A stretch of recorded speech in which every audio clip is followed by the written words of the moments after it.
এই যে আরো একটা সারপ্রাইজ।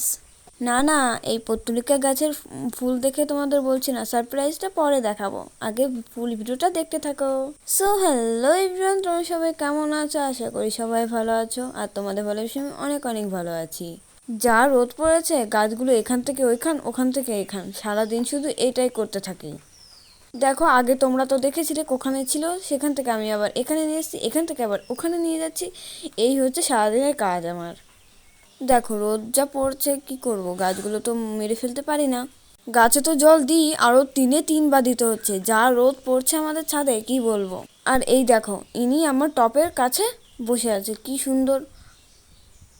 তো তারপর এক এক করে সব গাছগুলো এখানে রেখেছি, আর কিছু গাছ ওই যে রেখেছি, আরও ওইদিকে আছে। তো তোমরা এখন গাছের ফুলগুলোকে দেখে নাও, কতগুলো ফুল ফুটেছে, দেখতে ভীষণই সুন্দর লাগছিল। আরও কিছু কিছু ফুল তো তোমাদের দেখাতে পারলাম না।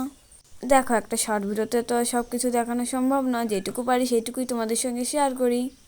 আজ গোলাপ গাছে 2টো ফুল ফুটেছে।